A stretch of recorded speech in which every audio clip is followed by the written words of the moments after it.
Hello, everybody. Welcome back to the Edmonds Racing Weekly Show. Friday, the 6th of August. As I mentioned, the show is back. The boys have had to freshen up. Plenty of people in lockdown. So hopefully this little bit of insight from the guys into their runners, into their season, on your TV screens, on your computer screens, brings you a little bit of joy in this tough time for many, many people. Tobe, mate, welcome back. I hope you're feeling nice and fresh and good to end the season, I suppose, last weekend, mate, with Alpine Edge returning in such good form. Yeah, good morning, Bruce. Good morning, everyone. Welcome back. We've had a bit of a month away, basically, and a pretty rough end to the season towards the back end of the Winter Carnival. So we just decided to put the queue in the rack and freshen up, and hopefully we can bounce back and get our strike rate back up to somewhere where it should be. It's been a little bit disappointing, but and it was good to win.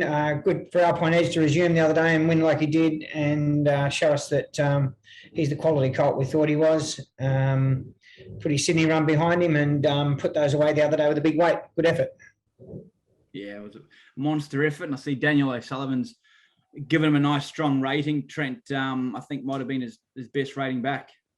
Yeah, I believe so. And I suppose I could speak for both of us in saying that we always thought that what he was doing early was quite surprising, to be fair, purely for the fact that, and it's been well documented, the Magic Millions prep was quite rushed and whatnot. This time around, he's had a full preparation. We've been quite measured with him, and just looking at him as a type, he was always going to furnish as a 3-year-old. And no surprise to see him sort of return a pretty good figure on his, well, he was 2, but, day before he turned 3 for his 3-year-old campaign. Yeah, no, fantastic. A real highlight horse going to the next season that we're all looking forward to, I'm sure. Guys, just a quick season review. I know, you were both fan up pretty hard the last month, but overall there was still plenty of positivity around the season. $4 million in prize money, which is the third year in a row you've been able to do that. 49 Metro wins, 84 in total. The 7 stakes wins is your most in a partnership together. Harovian, Uzmanov, Alpine Edge, and Hard Empire all contributing. I think our leading stakes earner was Alpine Edge, and most wins. You may be interested to know Hard Labour, 4 wins. Jockey-wise, Robbie Fradd on top there. Zach Lloyd ahead of everyone else in the apprentices that rode for us. And Doomben was our luckiest track, 21 wins there. Tobe, any sort of key takeouts from the season or a favourite performance, one that particularly sticks in your mind? Uzmanov being able to come home from Melbourne and prepare for the Bat Out of Hell was a good effort, and he took that form through to Eagle Farm early in the Winter Carnival to win. So I was really happy. And the Harovian was super. Loved his run in the All-Star Mile. Hoping to have another crack at that next season and be better prepared. That was sort of one that was sort of on the back end of a long prep, so we'll be better prepared for that. So those 2 horses for mine were good, but all the wins were good. Alpine Edge was super. We've got a lot of young unraced horses now we're looking forward to. So we're in a rebuilding stage of our with all our babies coming through, and we're really looking forward to this season now. Yeah, I'll touch on that shortly, the 2-year-olds, but was there one for you, Trent, a favourite performance, something that stuck in your mind? I think Tobe's bang on. I remember Uzmanov, I think you only gave him a light freshen up in the paddock and set him for that first up, and he won that obviously very well, and 2 other stakes races this season too. Was there a horse or a particular win of yours, Trent, that had you fired up? Yeah, well, I suppose Hard Empire in the George Moore, and his form had been good leading into that. Obviously, won first up for us on Melbourne Cup Day, and then probably I think after Brad won the George Moore on him, he come back after that and said he didn't give him a good ride second up. I think we could all agree on that. He bounced back and beat one of the form horses in Australia at the time, and a very good galloper in Jonker. So that was a pretty good performance. That'd be mine, I'd say. Oh, fantastic. And was there one that hurt, Tobe? Was there one that hurt, Trent? Just one that you felt got away this season? Just typical racing, luck and running, that kind of thing that you just felt like you wished that was the race where you had a little bit more luck? Magic Millions.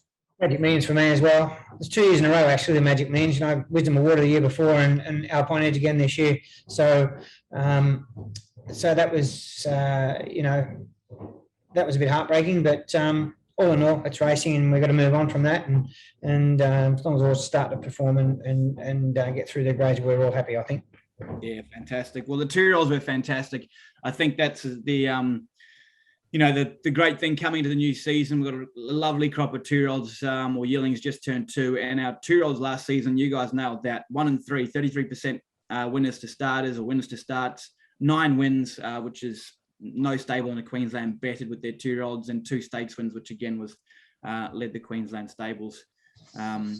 So that was a bloody good effort, and hopefully sign for a really good 2021-22 season. Looking forward to it. Quaddie Club, guys, we've been knocking it out of the park, back-to-back Quaddie Clubs the last couple of weekends. Thanks for everyone that got involved. I think for if you put $100 in 2 weeks ago, you got 1,100 back, and last weekend, if you put $100 in, you got 2,000 back, or $1,964. So really good results in the Quaddie Club, and we'll try and go for 3 straight this weekend at Doomben. All right, guys, let's get stuck in the racing action. Tobe, it's the start of a new season, and it's the return of the Pines. She's come back. She's trialled twice. Obviously, she's been out with having after a little throat surgery. Carries 59 kilos here. First up, Robbie Frad, lovely barrier 5. She's a $6.50 third pick.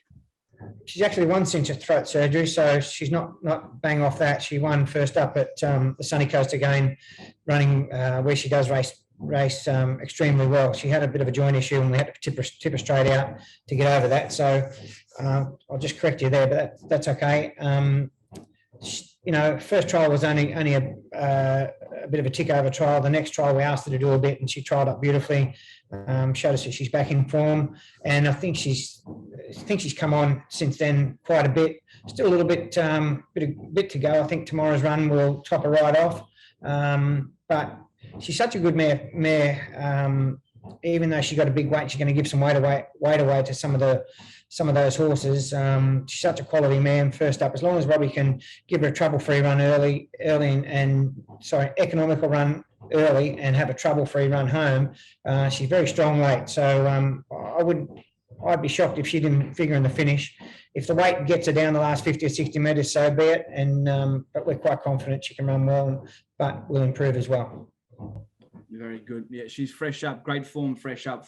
3 wins from 4 starts and loves the distance. 6 wins from 10 starts. So good luck to all the Pines owners there. She's a quality mare, and nice to have her back and fresh for the new season. Invencore, he's another one in set for Doomben. He's drawn barrier 14 though. Trent, will he run? Just going to have a look at that. Absolute shame. I think we forget his Grafton run the other day, or back over the carnival a little while back now, and move forward from that. I wish he drew a soft barrier. It would have made the task a lot easier, because he's good at 1,200 and good around Doomben. Just going to have a pretty good scan over that this afternoon and make a call on that. There is a couple of other races for him coming up, but dearly want to win a Saturday race with him. I think he's knocking on the door and he's just about ready, but makes it hard drawing the car park. Yeah, well, Invencore, like last time, track and distance, speeding 3/4 of a length by Mousy. That's terrific form for a race like this. It is an awkward barrier. I know both the Pines and Invencore, mate, they're in these 0 MW races. What does that mean? Can you talk us through that quickly?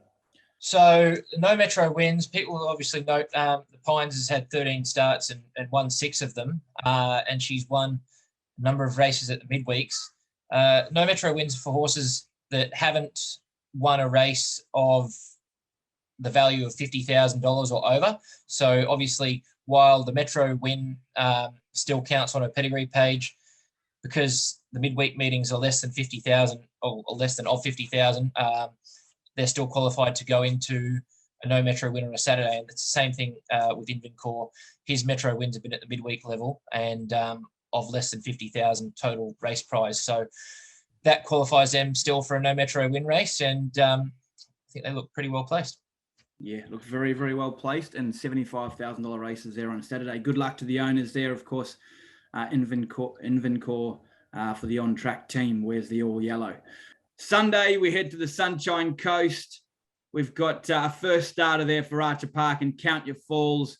Drawn barrier 5. This is a New Zealand bred horse who's trialled very nicely. Just a big raking sort of galloper tobe that'll lap up the 1,400 meters fresh and this big sunny coast track. Yeah, he's been a while coming, Bruce. Obviously a Kiwi bred horse by Sacred Falls. Really big, rangy guy who will appreciate the 1,400. I think he'll need every bit of it. Couple of trials are okay. He sort of, the penny hasn't dropped on him yet. He sort of gets under pressure a fair way out, but the more pressure you put him under, he keeps coming on. So that's good.